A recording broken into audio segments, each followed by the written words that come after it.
ये टूटा हुआ पंडाल एक पार्टी मीटिंग में हुए दंगों के बाद का दृश्य दिखा रहा है। ये घटना भारत की आजादी से पहले की है, जिसमें एक पार्टी जो कि अंग्रेजों से संघर्ष के तरीके और आजादी के रूप को लेकर दो हिस्सों में बटी हुई थी।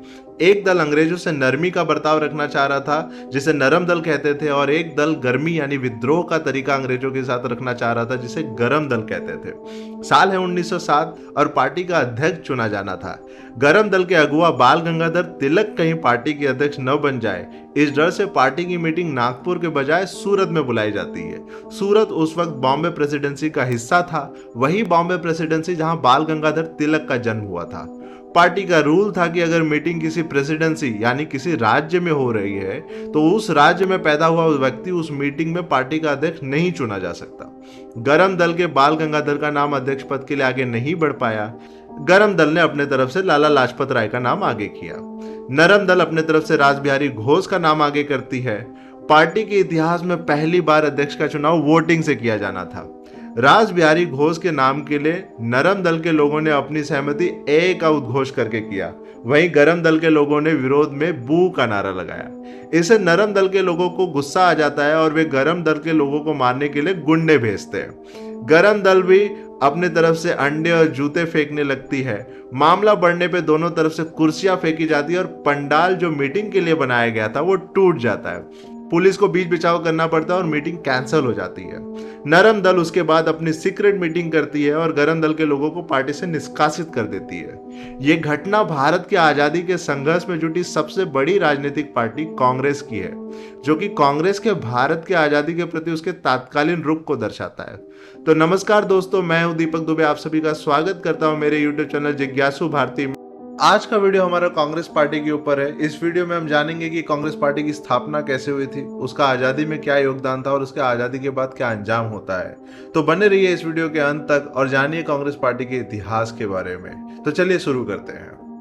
दोस्तों, भारत में 1857 के विद्रोह के बाद अंग्रेजी हुकूमत में डर था और 1858 में भारत की सत्ता ईस्ट इंडिया कंपनी से हटाकर ब्रिटेन के राजघराने को सौंप दी जाती है, जिससे कि भारत में ब्रिटिश राज चालू हो जाता है और भारत को ब्रिटिश इंडिया कहा जाने लगा। यह ब्रिटिश इंडिया पाकिस्तान से लेकर बर्मा तक फैला हुआ था। ब्रिटिश राज चालू होने के बाद कई बिल लागू किए गए, जैसे कि the vernacular press act of 1878। इसमें भारत के लोकल लैंग्वेज में छपने वाले अखबारों की स्वतंत्रता छीनी जा रही थी। इसके अलावा द इल्बर्ट बिल ऑफ 1883, जो कि भारत में इंडियन जजों को भी ये अधिकार देता था कि वे अंग्रेजों के केसेस में सुनवाई दे सके, इसे ब्रिटिश पार्लियामेंट द्वारा संशोधित कर दिया जाता है और भारतीय जजों से अंग्रेजों के मामले में सुनवाई का अधिकार छीन लिया जाता है। इसके अलावा भी कई और कानून बनाए गए थे, जिससे कि भारतीयों को कमतर दिखाया जा सके और इन वजहों से भारतीयों में ब्रिटिश राज के प्रति नाराजगी थी। भारत में कई रीजनल पार्टी तो थी उस वक्त, लेकिन नेशनल लेवल पे कोई ऐसी पार्टी नहीं थी जो कि भारतीयों के मुद्दों को ब्रिटिश हुकूमत के सामने रख सके। इसी बीच एक retired British Indian civil services officer Allan Octavian Hume, जिसे एओ ह्यूम भी कहते थे, भारत में एक ऐसी पार्टी की स्थापना करना चाह रहे थे जिससे कि भारतीय लोगों और ब्रिटिश हुकूमत के बीच संवाद बढ़ सके और 1857 जैसा विद्रोह वापस न हो सके। एओ ह्यूम मई 1885 में उस वक्त के वाइसरॉय लॉर्ड डफरिन से इंडियन नेशनल यूनियन बनाने की मंजूरी ले लेते हैं।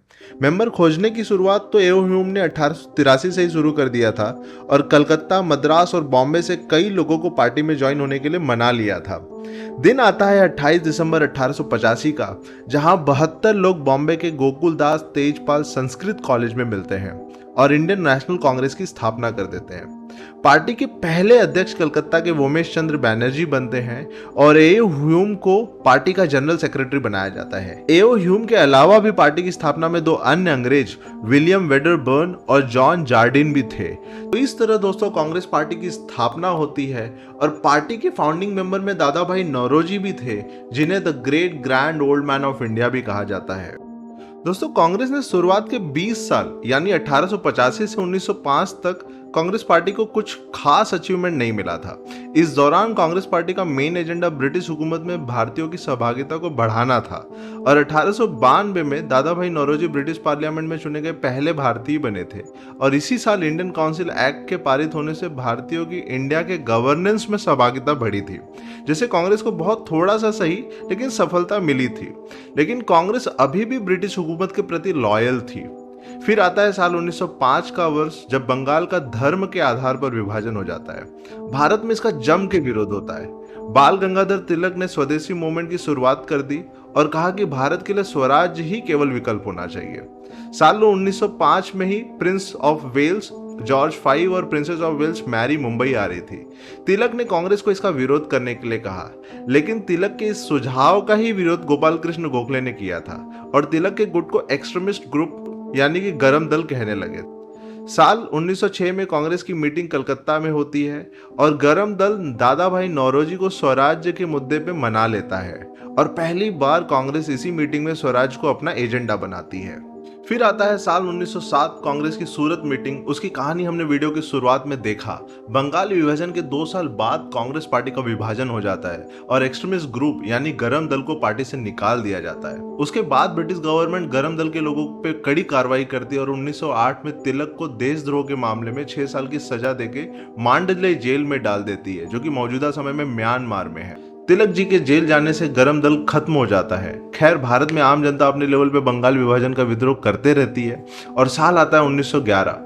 एक बार फिर जॉर्ज फाइव और मैरी भारत आते हैं, लेकिन इस बार प्रिंस एंड प्रिंसेस के तौर पे नहीं, बल्कि ब्रिटेन के राजा और रानी के तौर पे, और बंगाल के वापस विलय की घोषणा करते हैं। दोस्तों, 1905 के बंगाल विभाजन का समर्थन ज्यादातर मुस्लिम कर रहे थे, क्योंकि यूनाइटेड बंगाल में मुस्लिम अल्पसंख्यक थे और विभाजन की वजह से उनके लिए एक नया स्टेट बन रहा था जहां मुस्लिम बहुसंख्यक हो गए थे, जिससे मुसलमानों को लग रहा था कि अब उनकी बात ज्यादा सुनी जाएगी।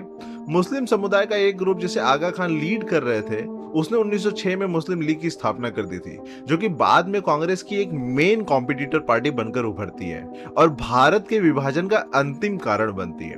दोस्तों, मुस्लिम लीग की ही एक मांग पर 1909 के मॉर्ले मिंटो रिफॉर्म में मुस्लिमों को सेपरेट इलेक्टोरेट मिलता है। सेपरेट इलेक्टोरेट मतलब जहां भी मुस्लिम बहुसंख्यक हैं, उन इलाकों में केवल मुस्लिम कैंडिडेट ही खड़ा हो सकते हैं और केवल मुस्लिम ही वोट कर सकते हैं। मॉर्ले मिंटो रिफॉर्म का कांग्रेस ने जमकर विरोध किया था। उस वक्त जिन्ना भी कांग्रेस पार्टी में थे, उन्होंने मॉर्ले मिंटो रिफॉर्म को मुस्लिम और हिंदू एकता के लिए खतरा बताया था। आयरॉनिकली यही जिन्ना बाद में इंडिया पाकिस्तान के सेपरेशन का कारण बनते हैं। खैर, 1911 में बंगाल के पुनर्विलय से मुस्लिमों में भी अंग्रेजों के खिलाफ असंतोष उत्पन्न हो जाता है। साल आता है 1914 और बाल गंगाधर तिलक जेल से रिहा हो जाते हैं। जेल में तिलक जी को डायबिटीज हो गया था और अब वो अंग्रेजों के खिलाफ थोड़ा नरम भी हो गए थे और स्वराज पाने के लिए अंग्रेजों से बातचीत के रास्ते को अपनाने की बात कर रहे थे। दोस्तों, साल आता है 1915 और ये साल कांग्रेस पार्टी के इतिहास में एक महत्वपूर्ण साल था। दोस्तों, 1915 में गोखले जी के ही आग्रह करने के बाद महात्मा गांधी 9 जनवरी को भारत वापस आ जाते हैं और कांग्रेस पार्टी ज्वाइन कर लेते हैं। बाद में 19 फरवरी 1915 को ही गोपाल कृष्ण गोखले, जिन्हें महात्मा गांधी अपना मेंटर मानते थे, उनका निधन हो जाता है। मृत्यु के वक्त गोपाल कृष्ण ने गरम दल को भी कांग्रेस पार्टी में वापस शामिल करने की इच्छा जताई थी। मृत्यु के पहले उन्होंने इसके बारे में एनी बेसेंट से एडवाइस भी लिया था। इसी साल एनी बेसेंट के आग्रह करने के बाद गरम दल को कांग्रेस पार्टी में वापस ज्वाइन करवा लिया जाता है। दोस्तों, एनी बेसेंट आयरलैंड से थी और वो थियोसॉफिकल ग्रुप का हिस्सा थी। थियोसॉफी के काम के सिलसिले में ही 1893 में वो भारत आई थी। एनी बेसेंट आयरलैंड में सन 1870 से चल रहे होम रूल लीग से प्रभावित होकर कांग्रेस पार्टी से भी भारत में सेल्फ गवर्नेंस की मांग को लेके होम रूल लीग की शुरुआत करने को कहती है। जब कांग्रेस पार्टी इसकी शुरुआत नहीं करती है, तब अप्रैल 1916 में बाल गंगाधर तिलक और सितंबर 1916 में एनी बेसेंट के द्वारा होम रूल लीग चालू कर दिया जाता है। ये मूवमेंट तिलक के 40 और एनी बेसेंट के 200 ऑफिस से किया जा रहा था। बाद में बाल गंगाधर तिलक को सितंबर 1918 में ब्रिटेन एक केस के सिलसिले में जाना पड़ता है। इस बीच ब्रिटेन में अगस्त 1917 में मॉन्टेग्यू डिक्लेरेशन आ जाता है, जिसमें भारत के गवर्नेंस में भारतीयों की हिस्सेदारी बढ़ाने को लेकर रिफॉर्म्स की बात की गई थी और इसी डिक्लेरेशन में होम रूल लीग की मांग को देशद्रोह नहीं माना जाएगा, इसकी भी घोषणा की गई थी, जिससे कि एनी बेसेंट संतुष्ट हो जाती है और उनके तरफ से home rule league movement weak हो जाता है और लीडरशिप के अभाव के कारण होम रूल लीग मूवमेंट एक बड़ा जन आंदोलन नहीं बन पाता है। बाद में सन 1919 में गवर्नमेंट ऑफ इंडिया एक्ट पारित हो जाता है, जिससे भारत में डायरकी गवर्नमेंट की स्थापना की जाती है, यानी कि प्रोविंस में कुछ पावर चुनी हुई सरकार को दी जाती है और कुछ powers governor general of province के पास रिजर्व्ड थी। कोई भी बिल वाइस राय की सहमति के बिना नहीं पास किया जा सकता।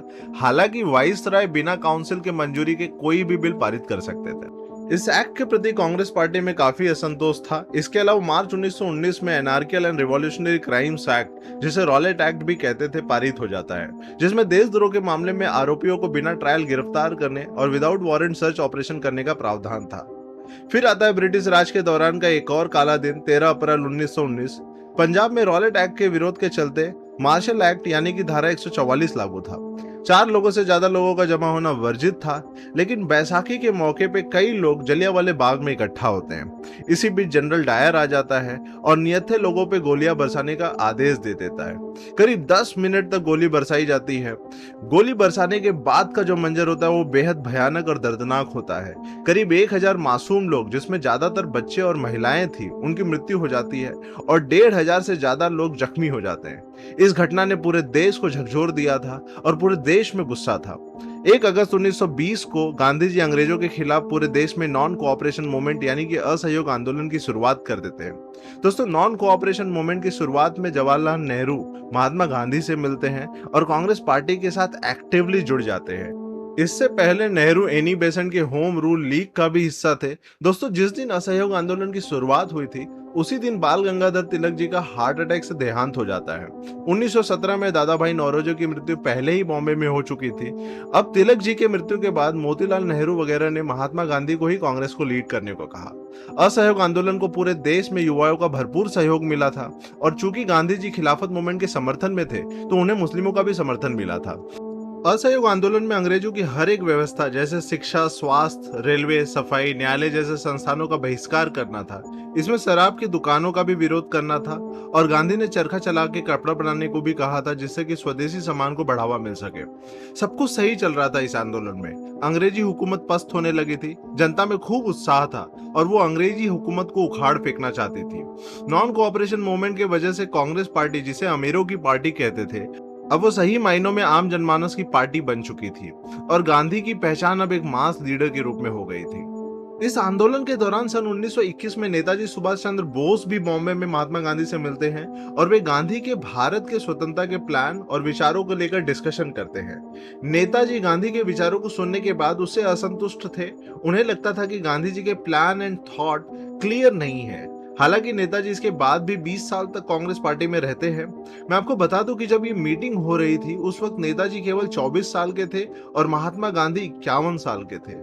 खैर, असहयोग आंदोलन कंटिन्यू रहता है। फिर आता है 4 फरवरी 1922 का दिन और इस दिन चौरी चौरा कांड हो जाता है, जिसमें गोरखपुर के चौरी चौरा इलाके में पुलिस प्रोटेस्ट कर रहे भीड़ पर ओपन फायरिंग कर देती है और उसके बदले में भीड़ पुलिस को चौकी तक दौड़ाती है और पुलिस चौकी, जिसमें 23 पुलिसकर्मी थे, उसको जला देती है।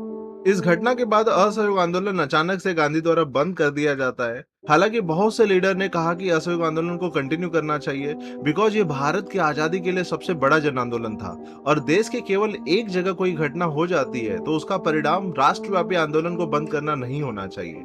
असहयोग आंदोलन के बाद गांधी को देशद्रोह के मामले में 6 साल का कारावास हो जाता है।